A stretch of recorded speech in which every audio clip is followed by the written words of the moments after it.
বন্ধুরা সবাই কেমন আছো? বন্ধুরা আজকে তোমাদের আপন মায়ের পুকুরে ছেলের ঠাকুর ডুবানো নিয়ে অসাধারণ একটি সত্য ঘটনা বলবো। গল্পটি শেষ পর্যন্ত শুনলে তোমরা বাধ্য হবে হাতের কাজ করতে। না হলে সবাই আমাকে কাজ করে দিয়ে যাবে, আমি বাধা দেব না। নমস্কার বন্ধুরা, আমার নাম রাজাদিত্য দাস, বয়স ২৬ বছর, উচ্চতা ৫ ফুট ৬ ইঞ্চি, রেগুলার এক্সারসাইজ করা পেটানো চেহারা। আজ আমি আমার জীবনের কাহিনী অনেক সাহস নিয়ে আপনাদের সাথে শেয়ার করছি। এবার মূল কথায় ফিরে আসি, সেটা হলো আমার মা। আমার মায়ের নাম বুলি দাস, বয়স ৪৯ বছর।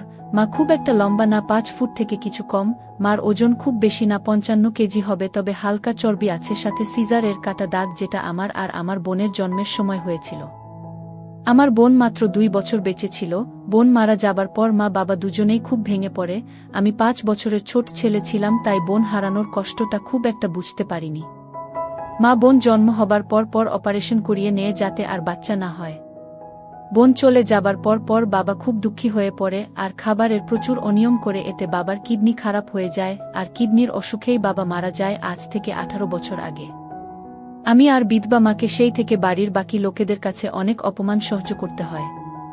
বাবার পোস্ট অফিসে চাকরি ছিল, ওখান থেকে যে টাকা পায় তাতে আমাদের চলে। মা খুব শিক্ষিত না হওয়াতে বাবার চাকরি মা করতে পারে না। ছোট থেকেই পড়াশোনায় ভালো ছিলাম, তাই ২ বছর আগে চাকরি পেয়ে যাই ভালো পোস্টে। ৬ মাস ট্রেনিংয়ের পর কলকাতাতে পোস্টিং হয় আমার মিউনিসিপাল কর্পোরেশনের সহকারী অফিসার হিসেবে। কলেজ লাইফে প্রচুর মেয়েদের সাথে সম্পর্কে জড়াই, ওসব কাজেতে খুব পারদর্শী হয়ে পড়ি। বাবা চলে যাবার পর আমি ও মা একে অপরকে আঁকড়ে ধরে বেঁচে থাকি। বাড়ির বাকি লোকেদের অন্যায় ব্যবহারের পর ও আমার বিধবা মা নিজের মনের জোরে আমাকে ভালোবাসা দিয়ে বড় করে তোলে। আমাদের ভাগে ২টি রুম, সাথে রান্নাঘর ও বাথরুম। ছোটবেলায় মার সাথে ঘুমাতাম, কিন্তু মাধ্যমিক পরীক্ষার পর আলাদা ঘরে ঘুমাতে চাইলে মা মানা করে, তাই অন্য ঘরে পড়াশোনা করে রাতে মার সাথেই ঘুমাতাম। কলেজে পড়ার সময় পড়া ছাড়াও ওসব নিয়ে খুব ভাবতাম, আর বাড়িতে লুকিয়ে লুকিয়ে ভিডিও দেখতাম আর বাথরুমে হাত দিয়ে। মা আমাকে আদর করত সবসময়, আর আমিও মাকে খুব ভালোবাসতাম ও শ্রদ্ধা করতাম, তবে মাকে কখনো অন্য নজরে দেখিনি। মা বাবা চলে যাবার পর ও অন্য কোনো সম্পর্কে জড়ায়নি ও আমাদের মাঝে কোনো তৃতীয় ব্যক্তিকে আনেনি, শুধু আমাকে ভালোবেসে নিজের সব চাহিদাকে বিসর্জন দিয়ে বেঁচে আছে, তাই মার প্রতি আমি খুব শ্রদ্ধাশীল।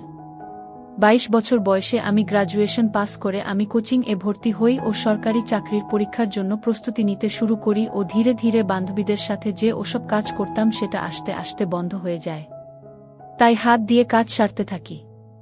ইতিমধ্যে মার সুগার ধরা পড়ে, তাই মার যত্ন ও পড়াশোনা নিয়ে খুব ব্যস্ত হয়ে পড়ি, কারণ একটা ভালো চাকরি পেয়ে মার মুখে হাসি ফোটানো আমার একমাত্র লক্ষ্য হয়ে দাঁড়ায়। আমার চেষ্টা সফল ও হয়, আমি চাকরি পেয়ে যাই, এতে মার চোখে আনন্দে জল চলে আসে। আমি চাকরির ট্রেনিং-এর জন্য বাইরে যাই। ট্রেনিং শেষ হলে কলকাতাতে পোস্টিং পাই। একাই কলকাতা যাবার সিদ্ধান্ত নিই, কারণ আমি ভেবেছিলাম আগে চাকরিতে স্থিত হই, তারপর মাকে নিজের কাছে নিয়ে যাব। মা রাজি না হলেও আমি জোর করে একা কলকাতা চলে আসি, আর ১ বেডরুম, বাথরুম আর কিচেনের একটা ফ্ল্যাট ভাড়া নেই। নতুন চাকরির কাজের চাপ এ নিজের যত্ন নেবার কথাই ভুলে যাই। সারাদিন অফিস, বাড়ি ফিরে হোটেলের খাওয়া দাওয়া করি, আর অভ্যাসবশত রেগুলার ভিডিও দেখি আর হাত দিয়ে কাজ সারা আর সিগারেট টানার বাজে অভ্যাস শুরু করি। এতে হিতে বিপরীত হয় আর আমার টাইফয়েড হয়ে যায়, খুব অসুস্থ হয়ে পড়ি। তখন মা খুব ভয় পেয়ে যায় আর মামাকে সাথে করে নিয়ে কলকাতাতে চলে আসে আমার সাথে একবারে থাকার জন্য। টাইফয়েডের ইনফেকশন কমে আসেতে মামা চলে যায়। মামা চলে যাবার পরে মা সারাদিন আমার যত্ন করে, আমাকে খাইয়ে দেয়, আমার সব কাজ করে। স্নান করিয়ে দিতে চাইলে আমি রাজি না হওয়াতে মা আমাকে বাথরুম-এ ধরে ধরে নিয়ে যায় আর দরজার বাইরে দাঁড়িয়ে থাকে। এভাবে আস্তে আস্তে সুস্থ হতে থাকি। ডাক্তার আরও কিছুদিন বেড রেস্ট নিতে বলে। এদিকে মা থাকাতে অনেকদিন ভিডিও দেখতে পারছি না, তাই ছটফট করছি জ্বালায়। এভাবে হঠাৎ করে একদিন ফোনের নেট ঘাঁটতে ঘাঁটতে একটা গল্পের সাইট খুলি। গল্পের মেয়েটির জায়গায় ক্যাটরিনা কাইফকে মনে করি আর ছেলেটির জায়গায় নিজেকে। এভাবে নিজেকে শান্ত করি। এভাবে আর ২ মাস কেটে যায়। এরপর একদিন রাতে মার খুব পেচ্ছাপ পেয়েছিল, তো মা দৌড়ে বাথরুমের ভেতরে ঢুকে লাইট জ্বালিয়ে কোনোমতে পেচ্ছাপ করতে বসে। মা হয়তো ভেবেছিলি আমি ঘুমোচ্ছি, তাই দরজা বন্ধ করে, কিন্তু আমি গল্প পড়ছিলাম, তাই মাকে দেখে ফোন নামিয়ে পাশে রেখে দিই ও ঘুমানোর অভিনয় করি। হঠাৎ মাকে এভাবে দৌড়াতে দেখে দরজার দিকে তাকাই আর আমার মাথা নষ্ট হবার জোগাড়। কোনোদিনও মাকে এভাবে দেখিনি। পরক্ষণেই নিজেকে সংযত করি ও ভৎসনা করি। মাকে আমি কিছু বুঝতে দিই না, কিন্তু রাতে মা যখন আমাকে ধরে ঘুমায় তখন কেন জানি না আমার কেমন জানি হয়। নিজের মধ্যে এই পরিবর্তন আমাকে অবাক করে দেয়। এর মধ্যে একদিন রাতে গল্প ঘাটছিলাম তো হঠাৎ একটা মা ছেলের গল্প পাই। তারপরে মাথা আমার কাজ করা বন্ধ করে দেয়। একটু আলাদা রকম ফিলিং হয়, নিজের উপর রাগ ও হয়, কিন্তু আলাদা রকম উত্তেজনা হয়। একটার পর আরেকটা গল্প পড়তে শুরু করি ও ধীরে ধীরে আসক্ত হয়ে পড়ি। এমন পাগল হয়ে যাই যে গল্পের মায়ের জায়গায় আমার বিধবা মা ও নিজেকে কল্পনা করি। বাবু, তুই এখনো ঘুমাসনি? কত রাত হলো বলতো? এমন করলে তো আবার শরীর খারাপ করবে। তাড়াতাড়ি ঘুমা আর ফোন ঘাটা বন্ধ কর। ও আমি একটু ঘাবড়ে যাই। মা আমার বুকে হাত রেখেছিলি, ভাগ্য ভালো একটু নিচে রাখেনি, তাহলেই খুব বাজে ঘটনা ঘটে যেত। বাবা মারা গেছে প্রায় 18 বছর, মারও জ্বালা আছে নিশ্চয়ই। বাড়িতে আমার বিধবা ও ভুক্ত মা থাকতে বাইরে কেন যাব? আমাদের মধ্যেও কিছু হলে সেটা একবারে সুরক্ষিত হবে, কেউ জানবেও না, বাচ্চা হবার ও ভয় নেই। কিন্তু বড় প্রশ্ন হলো, আমি মাকে রাজি কি করে করব? ট্যাবলেট বা ঘুমের বড়ি দিয়ে কাজ করা আমার পছন্দ না, যা হবে অর্গানিকভাবে, মায়ের ইচ্ছাতেই। কিন্তু সেটা কিভাবে হবে বুঝে পাই না। প্রচুর রিসার্চ করি কিন্তু কোনো লাভ হয় না। আমি বিপাকে পড়ে যাই, কিভাবে কি করব? চোখের নিচে কালো দাগ পড়ে যায়। মা শুধু জিজ্ঞেস করে, বাবু তোর কি হয়েছে? কিন্তু আমি কিছু বলতে পারি না। আমার জন্মদিনের দিন মা নিজের মতো করে আয়োজন করে, আমরা আনন্দ করি।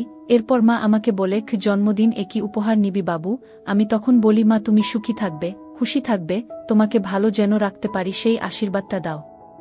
মা বলে, তুই আমার খুব ভালো ছেলে, আমার স্বপ্নগুলো পূরণ করছিস, আমি খুব খুশি। এই কথা বলে মা কপালে আর গালে একটা হামি দেয়। আমিও একটা হামি দিই। এরপর মা বলে, বাবু একটা সত্যি কথা বলতো, রাতে তুই ঘুমাস না কোনো? চেহারাটা তোর কেমন হয়ে যাচ্ছে, আমার থেকে কি লুকোচ্ছিস? আমি বলি, কিছু কথা আছে, সেটা তোমাকে বলা যাবে না। এই ঘটনার দুদিন পর রবিবার দুপুরে মা স্নান থেকে বের হয়। আমি শুয়ে শুয়ে টিভি দেখছিলাম, হঠাৎ দেখি মার পা হালকা পিছলে যায় আর মা আলনা ধরে নিজেকে সামলানোর চেষ্টা করে। এই ধস্তাধস্তিতে মা অ্যাকসেট হয়ে যায়, আর এই অবস্থায় আমি দেখে ফেলি। মা খুব লজ্জা পেয়ে যায়, আর যখন দেখে আমি তাকে দেখছি তখন মা আমাকে বলল, বাবু ওদিকে তাকা, আমার লজ্জা লাগছে। সাথে সাথে সায়া দিয়ে ঢেকে নিল আর একটা নাইটি নিয়ে দৌড়ে বাথরুম এ চলে গেল। মা অনেকক্ষণ হলো বাথরুম থেকে বের হচ্ছে না দেখে আমি মাকে দেখতে থাকলাম, কিন্তু মা দরজা খুলছে না। অনেক জোরাজোরির পর মা দরজা খুলল, কিন্তু মার মুখ খুব গম্ভীর। আমি মাকে বললাম, কি হলো তোমার মা? উত্তরে মা বলল, বাবু খুব বাজে ব্যাপার ঘটে গেল, এখন আমি তোর সামনে স্বাভাবিকভাবে থাকব। মা আমার হাত ধরে বলল, বাবু তুই আমার সব দেখে ফেলেছিস? উত্তরে আমি একটু ইতস্তত হয়ে বলি, হ্যাঁ মা, সব কিছু দেখে ফেলেছি। মা মাথায় হাত দিল আর বলল, খুব খারাপ হল জিনিসটা। আমি বলি, মা এটা অতটাও বড় ব্যাপার না। তখন মা বলে, কি বলছিস? আমার সব দেখে ফেললি আর বলছিস কোনো ব্যাপার না? উত্তরে বললাম, মা ও তো ভাবছ কেন তুমি? বাইরের কোনো তৃতীয় ব্যক্তি তো তোমাকে দেখেনি, আমি তো তোমারই অংশ, আমি দেখেছি। তুমি নিজের ইচ্ছেতে তো আমাকে সব দেখাওনি, ভুল করে হয়ে গেছে। নিজের ইচ্ছেতে দেখালে আলাদা ব্যাপার ছিল, আর তুমিও তো আমাকে কত অ্যাকসেট অবস্থায় দেখেছ। তাহলে কি আমি লজ্জা করে বসে থাকব? ঘরে চলো।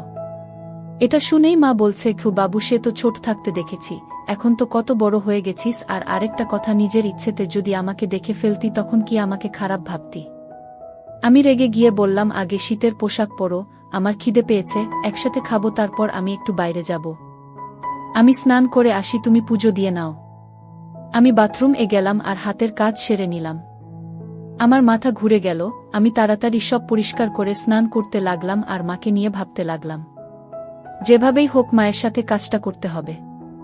আমি হালকা হালকা ইশারা দেব মাকে। এই ভেবে স্নান করে বেরিয়ে দেখি মা খাবার রেডি করে ডাইনিং এ বসে আছে। আমি চুল আঁচড়ে বডি স্প্রে লাগিয়ে খেতে বসলাম, আর চোখে মাকে দেখছি। মা নিচু হয়ে খাচ্ছে দেখে আমি বললাম, মা কি হয়েছে তোমার? যা হয়েছে সেটা ভুলেও যাও। তো মা বলছে, বাবু আমি ভুলতে পারছি না, খুব লজ্জা লাগছে গু। এই কথা শুনে আমি নিজের রাগ সামলে নিয়ে বলি, মা আমি কি করলে তোমার এই লজ্জা কাটবে তুমি বল? তো মা বলে, আমি কিছু জানি না রে বাবু। আমি এবার বলি, ঠিক আছে, তোমার এই গোমড়া মুখ আমার দেখতে ভালো লাগে না, তুমি ছাড়া আমার আর কেউ নেই। আমি তোমার সামনে অ্যাকসেপ্ট হয়ে যাব, তুমি দেখে নিও, তাহলে তোমার লজ্জা যদি কাটে। আর মা তুমি পোশাক পরেও যতটা সুন্দরী, পোশাক ছাড়াও ততটা সুন্দরী। এটা শুনে মা একটু থমকে গেল। তখন আমি মাকে বলি, আমি 8টার দিকে বাড়ি ফিরে আসি, তারপর সব কথা হবে। আমি বেরিয়ে আমার এক বন্ধুর সাথে আড্ডা দিতে যাই, কিন্তু মন লাগছে না, তাই 6টার দিকেই বাড়ি ফিরে আসি। মা আমাকে আসতে দেখে বলে, এত তাড়াতাড়ি চলে এলি যে? আমি বলি তুমি এমন গোমড়া হয়ে বসে থাকবে আর আমি বাইরে আড্ডা দিব সেটা হয় না। আর আকাশ তাও খারাপ করেছে, ঠান্ডা তাও লাগছে ভালোই, তাই চলে এলাম। আমরা একসাথে চা খাই, তারপর মাকে বলি এবার তুমি আমাকে খুলে বলো কি হয়েছে তোমার। তো মা বলে তুই আমার সব দেখলি, তোর বাবা ছাড়া আর কেউ আমাকে দেখেনি, আজ তুই দেখলি, কেমন লাগছে, তোর সামনে আসতে লজ্জা লাগছে, খুব ভালো ছিলাম রে, কোনো অভাব ছিল না, কিন্তু কি জানি কি হচ্ছে। তখন আমি রেগে যাই আর বলি কি তোমাকে পুরোপুরি একসেট প্রথম দেখেছি হয়তো, কিন্তু তোমার প্রায় প্রতিটি অঙ্গ আমি দেখেছি যখন তুমি রাতে বাথরুম যেতে দরজা বন্ধ না করে।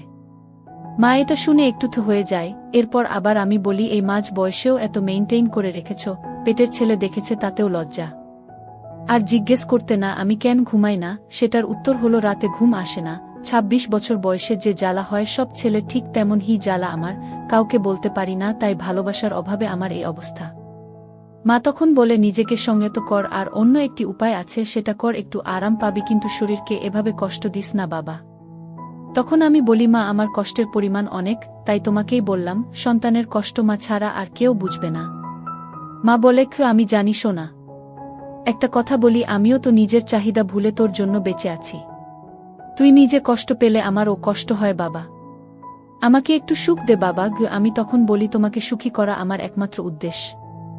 আজকে রান্না করতে হবে না, বাইরে থেকে খাবার অর্ডার করছি, কাল তো ছুটি, কালকে বাড়িতেই আছি, তাই হালকা খাওয়া যাবে। মা এবার বলে বাবু এটা বুঝিস আমরা মা ছেলের মাঝে আমি কোনোদিনও কাউকে আনিনি, তুইও আমাকে একটু সুখ দিস তাহলেই হবে। আমি বলি তোমার জন্য আমি সব করতে পারি, যেমন তোমার লজ্জা ভাবটা আগে কাটাই বলে বাথরুম গিয়ে হাত পা ধুই আর সব বাইরের জামাকাপড় ছেড়ে একসেট হয়ে বাইরে বের হই। মা চা খাচ্ছিল, আমাকে এই অবস্থায় দেখে চমকে যায় আর মার হাত থেকে কাপ নিচে পড়ে যায়। মা বলে উঠে বাবু এ কি অবস্থা তোর, কেন এমনটা করলি?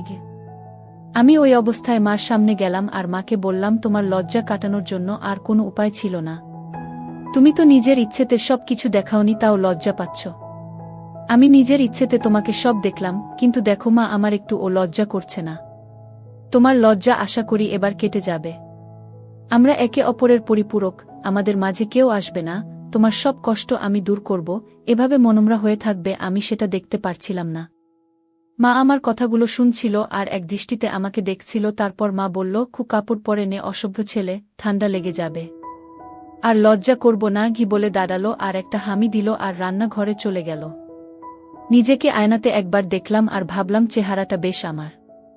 আমি এবার পোশাক পরে নিলাম। ইতিমধ্যে খাবার চলে আসলে আমরা তাড়াতাড়ি খেয়ে নিলাম। বাইরে ঝড় বৃষ্টি শুরু হলো, লোডশেডিং হয়ে গেল, আমরা সব ঠিকঠাক বন্ধ করে ইনভার্টার দিয়ে ছোট বাল্ব চালিয়ে শোবার জন্য রেডি হলাম। আমাদের ফ্ল্যাটটা 3rd ফ্লোরে, ওই ফ্লোর আরেকটি ফ্ল্যাটই আছে, কিন্তু ওনারা বাইরে থাকে। আমাদের উপরে টেরাস গার্ডেন। মা শুয়ে পড়ল, আমি বাথরুম গিয়ে মার কথা ভেবে কাজ করতে লাগলাম, কিন্তু মা ডাকাডাকি করাতে ঘরে চলে আসলাম। মা ঘরে আসতেই জিজ্ঞেস করল এতক্ষণ কি করছিলি গু? আমি বললাম পটি করছিলাম। তো মা হঠাৎ বলে উঠল পটি করছিলি না অন্য কিছু করছিলি কে জানে। আমি কিছু বললাম না, জল খেয়ে সোজা বিছানাতে উঠলাম ও কম্বল গায়ে দিয়ে মাকে বললাম মা আরও গল্প করি, নিজেদের সুবিধা অসুবিধা সব বুঝি, কেবল 10টা বাজে, কাল ছুটি, দেরি করে উঠব। মা বলল ঠিক আছে, আজ থেকে আমি তোকে ঘুম পাড়িয়ে দেব গু। আমি বলি মা একটা কথা জিজ্ঞেস করব, লজ্জা পাবে না বা রাগ করবে না? তো মা বলল আমার লজ্জা তুই কাটিয়ে দিয়েছিস, ক্লাস 5-এ পড়তে আমার সামনে লাস্ট অ্যাকসেপ্ট হয়েছিলিস, আজ আবার হলি, আর তুই যদি নিজের মনের সব কথা আমাকে না বলিস তাহলে আমি রেগে যাব আর তার থেকেও বেশি কষ্ট পাব, আর ভাবব আমার ভালোবাসাতে কি কমতি থেকে গেল যে তোর আমি প্রিয় বন্ধু হতে পারলাম না। আমি একটা শুনে বলি তোমাকে কোনো কষ্ট আর পেতে হবে না, তোমার সব চাহিদা আমি পূরণ করব, তুমি চাইলে আমাকে স্নান ও করিয়ে দিতে পারো তোমার যেভাবে খুশি, আমি মানা করব না। এবার বলো তো মা নিজেকে কি করে তুমি সংযত রাখতে, আর কি করতে যেটা আমি করতে পারছি না, প্লিজ বলো। এই কথা শুনে মা বলছে বাবু আমি খুব খুশি হলাম যে তুই নিজের মনের কথাগুলো খুলে বলছিস গু। তখন আমি বললাম মা আমি সবসময় তোমাকে সব বলতে চাই, তবে তুমি যদি অস্বস্তি বোধ কর তাই বলতাম না, আর তুমি যা লজ্জা পাও তাই বলতাম না, তুমি ফ্রি হয়েছ তো আমি আমার সব তোমাকেই উজাট করে দেব, যেমনটা তুমি চাও। আমার বিধবা মা, আমার প্রিয় বন্ধু আছে, আর কাউকে লাগবে না। তারপর বলতে শুরু করলো বাবু তুই এটা ভাবিস না আমাকে শারীরিক কষ্ট পেতে হয়নি, তোর কষ্টের পরিমাণটা হয়তো অনেক, কিন্তু আমার কষ্ট ও কিছু কম ছিল না। অন্য কারো সাথে সম্পর্কে আমি জড়াইনি। তোর মুখ দেখেই নিজেকে সংযত রেখেছি। কখনো কখনো নিজেকে নিজেই ঠান্ডা করতাম, বাস আর কিছু না। জানতাম এটা শরীরের জন্য ঠিক না, কিন্তু আমার আর কিছু করার ছিল না। তোর জন্য সব কিছু বিসর্জন দিয়েছি বাবু। আমাকে এবার একটু সুখের মুখ দেখাস। আমার একটু খারাপ লাগল। আমি বললাম, সরি মা, আগে যা হয়েছে ভুলে যাও। আমি তোমাকে এখন থেকে এতটা ভালোবাসবো, আদর যত্ন করব, তুমি সব কষ্ট ভুলে যাবে। মা তখন বলল, বাবু তোর তো উপায় আছে নিজের চাহিদা মেটানোর, তাহলে নিজেকে নিজে ঠান্ডা করার চেষ্টা করিস না। খুব খারাপ। আমি বলি, মা ডাক্তার ও আমাকে মানা করেছে, কিন্তু মা আমার কোনো বান্ধবী নেই। আমি এখন কোনো সম্পর্কে জড়াবো না, আগে তোমাকে পৃথিবীর সুখ দেই, তারপর দেখা যাবে। তখন মা বলে, কি আমার ছেলে বড় হয়ে গেছে, কিন্তু সব সুখ কি আর পারবি? সব সুখ সবার কপালে থাকে না। তখন আমি বলি, কি এমন সুখ যেটা তোমার ছেলে তোমাকে দিতে পারবে না মা?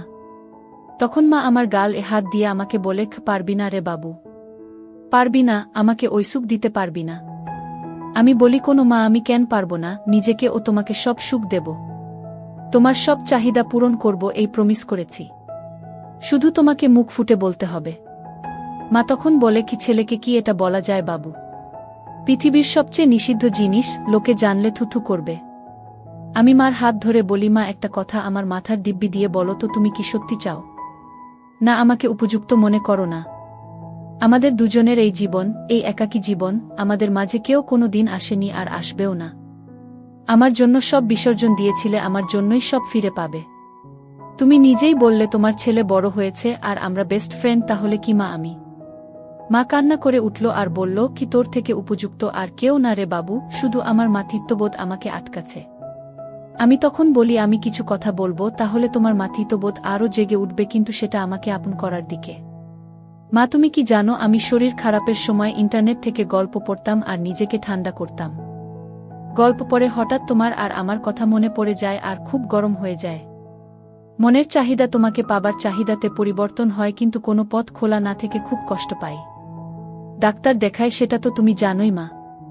মা তোমার ছেলে বেড়াজালে জড়িয়ে পড়েছে।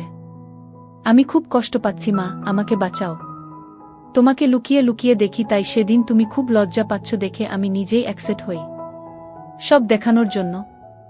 আমি তোমাকে সুখ দিতে চাই, তোমাকে সুখী করতে চাই, ছেলের কর্তব্য পালন করতে চাই। তুমিও আমার কষ্ট দূর করে মায়ের দায়িত্ব পূরণ কর। আমাকে নাও মা। মা তখন বলে, কি তোর মনে এত কিছু ছিল বাবু, তোকে আমি নিরাশ করব না বাবু। আমাকে সুখ দে, তবে বন্ধুর মতো না, যা হবে মা ছেলে হয়েই, আমি মা হয়েই তোর কাছে সব চাই। আয় বাবু কাছে আয় আরও। আমি মাকে আই লাভ ইউ বলে নিয়ে মাকে উঠে বসতে বলি আর লাইট জ্বালিয়ে দিই। মা কিছু বলার আগেই মাকে পা ছুঁয়ে প্রণাম করি আর বলি, এটা আমাকে ছোট থেকে আগলে রাখার জন। এরপর যা হবে সব নতুন, সব আলোতে হবে, আর যদি কোনো ভুল ত্রুটি করি তো ক্ষমা করে দিও বলে কাজ শুরু করে দিই।